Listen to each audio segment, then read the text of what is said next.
Hello everyone, কেমন আছো তোমরা সবাই? আশা করি সবাই অনেক ভালো আছো। প্রায় 100 কোটি বছর পর আমি আর আমার পেয়ারের বান্ধবী করে যাচ্ছি একটু ঘুরতে বেরোলে তো খিদে তো পাবেই, তাই একটা দোকানে দাঁড়িয়ে ফিশ চপ খেয়ে নিলাম। আর আমরা আজকে কোথায় যাচ্ছি বলো তো? যদি তোমরা জানতে চাও ভিডিওটা কিন্তু শেষ পর্যন্ত দেখতে হবে। আর ফিশ চপটা কিন্তু খেতে খুব ভালো ছিল। আর দেখো আমরা চলে এসেছি ঘুরতে। চিনতে পারছো আমরা কোথায় এসেছি? আমরা এসেছি ইকো পার্কে।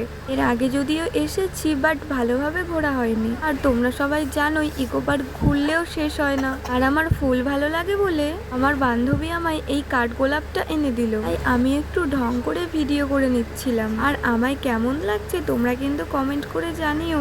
আর তোমরা কে কে ইকো পার্কে গেছো অবশ্যই কমেন্ট করে জানিও। বৃষ্টি হওয়ার কারণে আর আমার শরীরটা খারাপের কারণে আমরা বেশিক্ষণ ঘুরতে পারিনি। অল্প একটু এরিয়া ঘুরেই চলে এসেছিলাম বাড়ির দিকে। আর বাড়িতে আসার সময় আমরা কিনে নিয়ে এসেছিলাম পিৎজা। ভিডিওটা ভালো লাগলে অবশ্যই লাইক কমেন্ট করে জানিও। দেখা হচ্ছে নেক্সট ভিডিওতে। টাটা।